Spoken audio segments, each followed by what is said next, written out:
Bueno, ¿qué tal? ¿Cómo les va? Buenas tardes. Bueno, hoy vamos a hablar un poquito de fístulas perianales diagnosticadas por resonancia magnética.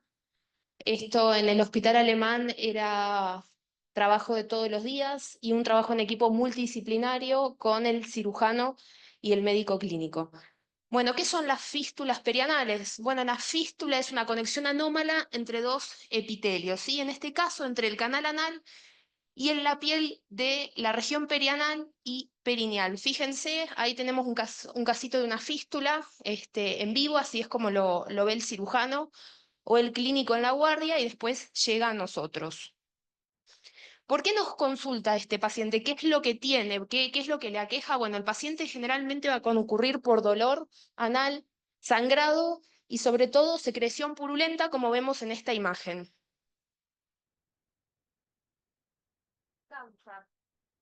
Causas. ¿Cuáles son las causas? Bueno, tenemos la teoría criptoglandular, que es la infección de las glándulas perianales tras abscesos o colecciones, y estas son dichas glándulas. Ya vamos a ver bien en la anatomía. Y aquella foto que tenemos ahí es un absceso perianal.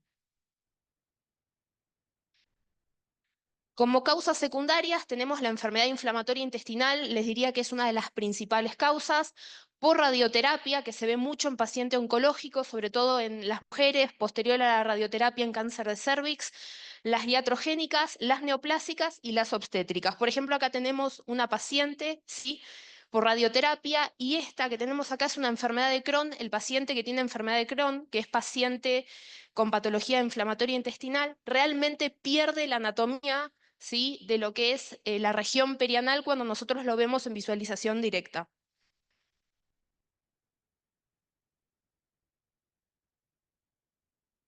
Dentro del diagnóstico de fístulas perianales, tenemos la anamnesis, que es sumamente importante, preguntarle al paciente qué es lo que le está pasando. Nosotros como médicos, por más que seamos radiólogos, si estamos ante la consulta y el paciente vamos a dirigir el estudio, es preguntarle qué es lo que le pasa, qué tipo de dolor tiene, si tiene secreción o no. El examen físico, que lo vamos a hacer de la mano del coloproctólogo, si es que tenemos la suerte de poder estar con él, o si no, llamarlo y preguntarle y que nos pase un videíto o una foto, como en este caso, la recto o la anoscopía, y después venimos nosotros como en los métodos complementarios, que en este caso vamos a hablar de la resonancia magnética. Bien, entonces, ¿para qué nos piden el estudio? Es para hacer un correcto tratamiento del mismo. Bien, nosotros como imagenólogos, ¿cuál es nuestro rol? Es confirmar la presencia del trayecto fistuloso, identificar el orificio de entrada y de salida de la fístula, la relación del trayecto con la musculatura esfinteriana, la presencia de trayecto secundario y la integridad de los esfínteres. Todo eso es lo que nosotros tenemos que reportar en nuestro informe para que al cirujano le sirva.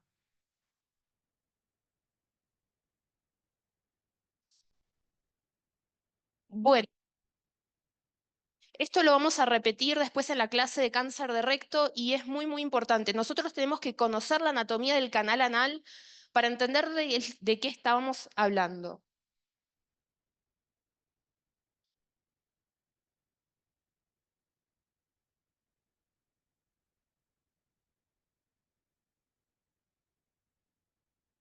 Bien, acá tenemos las glándulas dentadas. Este es el esfínter interno, el espacio interesfinteriano, ¿sí? Este es el esfínter externo, que luego se va a llamar, viene el as puborectal y elevador del ano. Es todo un mismo músculo, ¿sí? La línea dentada, esto es sumamente importante porque lo que hace es diferenciar el epitelio del canal anal del recto inferior, ¿sí? Esto tengámoslo presente porque lo vamos a hablar mucho en esta clase y en la que viene de cáncer de recto. Bien, volvemos a lo mismo, recto inferior versus canal anal, lo que nos divide es la línea dentada, pero la línea dentada nosotros no la vemos por imágenes, ¿sí? Trazamos una línea imaginaria, que ahora se las voy a mostrar, ¿sí?, que viene del pubis, ¿sí?, hasta el sacrocoxis, y de ahí tenemos la división de los dos epitelios.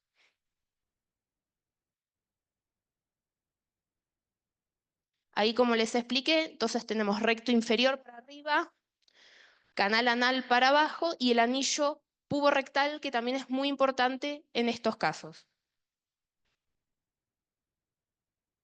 Volvemos a repetir lo mismo, ¿sí? Para abajo el canal anal, para arriba el recto inferior de la unión anorrectal.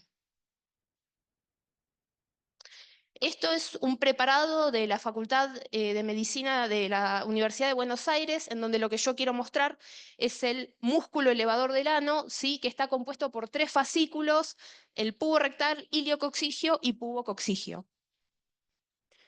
Bueno, ahora vamos a aplicar toda la anatomía que vimos por imágenes ilustrativas en resonancia magnética. Entonces tenemos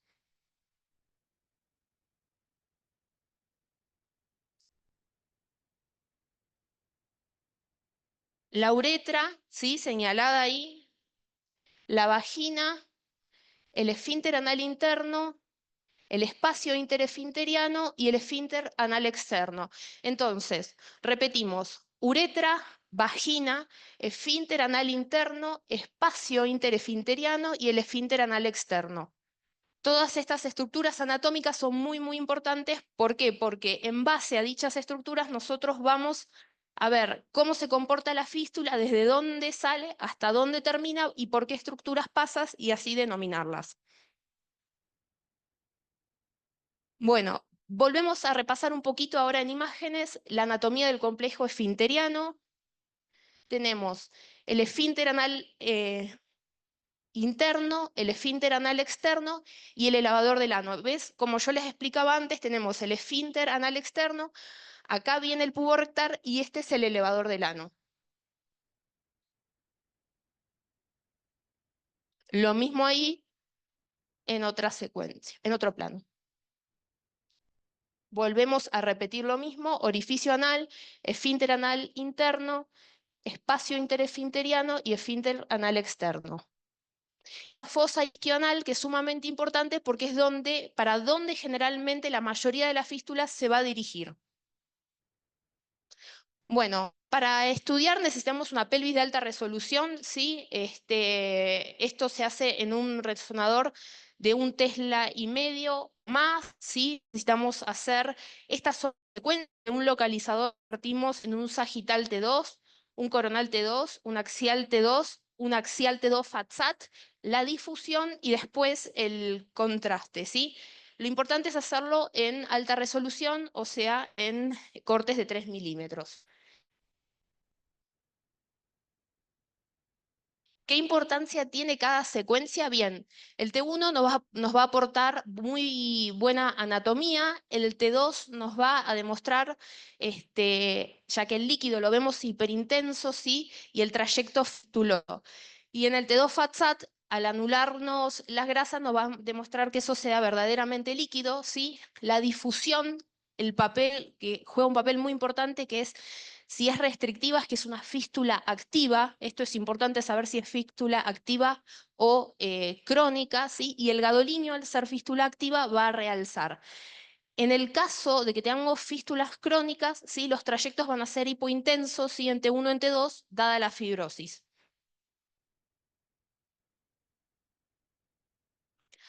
El protocolo de estudio, como dijimos, tenemos que tener un resonador de alto campo. Las secuencias van a ser el T2 en sagital, en axial, el T2 FATSAT, difusión y contraste, ¿sí? Y los cortes de 3 milímetros. En la imagen A tenemos un plano axial oblicuo perpendicular acá al canal anal. Nosotros tenemos que estudiar bien el canal. Y en el plano B tenemos el plano coronal oblicuo. Esto después tengámoslo en cuenta porque nos va a servir cuando veamos la clase de recto. Tenemos clasificación de las fístulas, tenemos la clasificación que es la que le gusta a los cirujanos, y la de St. James, que es generalmente la que usan los biólogos. Yo particularmente digo por la clasificación de Parks, porque a trabajar en equipo multidisciplinario hablamos todos un mismo lenguaje. ¿Qué quiere decir? Es la relación del trayecto fistuloso con el esfínter anal externo. Y la de James lo vemos en base a referencias de punto en corte axial. Ahora lo vemos con ejemplos, ¿sí?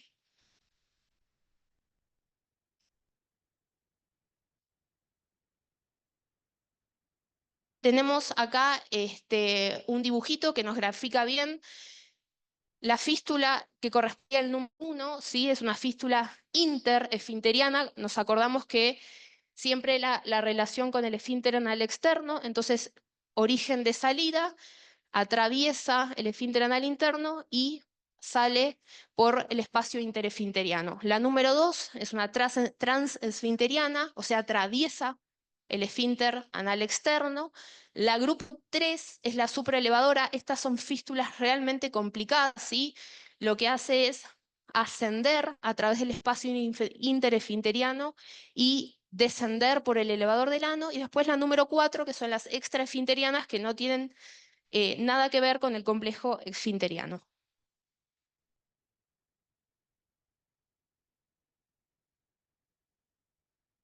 Acá está la clasificación de Saint James, que era los trayectos fistulosos siempre vistos en axial.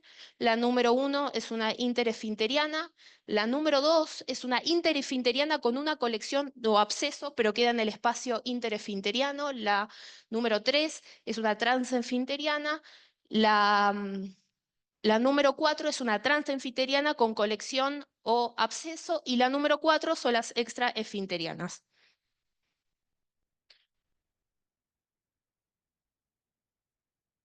Esto es sumamente importante porque nosotros, cuando le vamos a dar al cirujano la anatomía, nosotros vamos a decir que la fístula se origina a tantos milímetros del borde anal y que se encuentra su orificio de salida en tal hora, y el trayecto que hace, ¿sí? Eso es muy, muy importante. Dentro de las fístulas interesfinterianas, vamos a hablar de la de Parkes o Saint James grado 1. Como habíamos dicho, el trayecto fistuloso se origina en la luz, ¿sí? Y se dirige a través del espacio interesfinteriano, como tenemos en esa imagen. Igual ahora vamos a ver muchos casitos. Acá tenemos, ¿sí?, el trayecto fistuloso, esta imagen hiperintensa, ¿sí?, a tantos milímetros del borde anal. En el coronal lo vemos así, está guiado por las flechas. Vemos acá se continúa,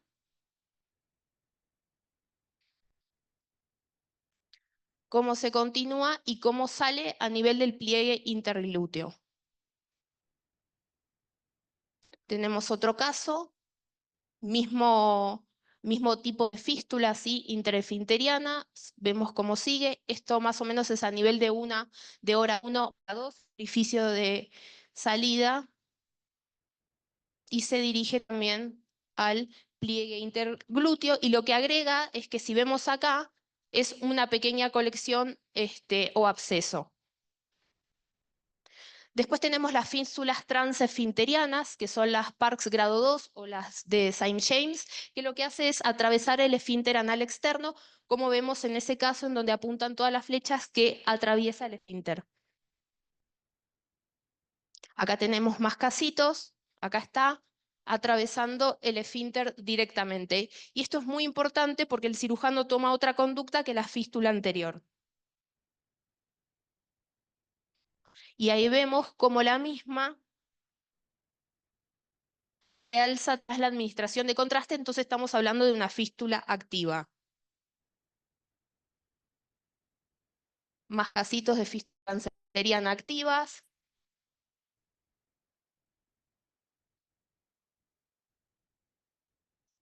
Bueno, ahora venimos a las fístulas complejas. Las anteriores son fáciles porque son transesfinterianas, entonces son bastante sencillas, pero ahora venimos con las supraelevadoras y extraesfinterianas, que realmente son complejas para nosotros. Hay veces que nos traen un dolor de cabeza enorme. Miren lo que es la anatomía de la región perianal de este paciente. Bueno, imagínense lo que es nosotros verlos en resonancia. Entonces, las fístulas supraelevadoras, como dijimos, se originan en el espacio interesfinteriano, ¿sí?, y en un trayecto fistuloso ascendente, como vemos acá, ¿sí?, es este que está acá, marcado por la flecha, pasa el pubo rectal y vuelve a descender. Miren cómo viene ahí, se origina, es ese trayecto hiperintenso, es blanquito, es líquido. Cómo sigue su curso, Ahí lo vemos más grande y ahí sigue. Y ahí tenemos un videíto que yo lo grabo para que vean realmente, son pacientes que son muy complejos y que ya tienen una alteración de la anatomía de la región perianal. Y dentro de las fístulas extraesfinterianas, son fístulas que no tienen relación con el complejo esfinteriano y directamente, como vemos ahí, lo que hacen es atravesar el músculo elevador del ano.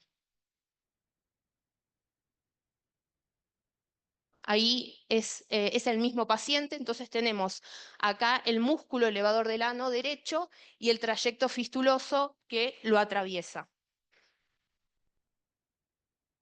Acá vamos con unos casitos clínicos. Es una paciente que consulta por secreción vaginal, tiene un antecedente de radioterapia por cáncer de cérvix. Fíjense ahí el cirujano cómo hace el ingreso de la aguja y cómo directamente prosigue. O sea, es que vamos a ver ahora en imágenes cómo es. Bueno, acá tenemos una fístula rectovaginal, muy, muy común en pacientes que tuvieron su radioterapia por cáncer de cérvix. Para nosotros esto es muy frecuente de ver. Ahí lo vemos en un plano sagital y en un plano axial. Y después tenemos otro paciente que era un paciente con un adenocarcinoma de próstata que tuvo un tratamiento de braquiterapia y tuvo un antecedente de fístula rectal. Entonces nos piden la resonancia por una sospecha de fístula.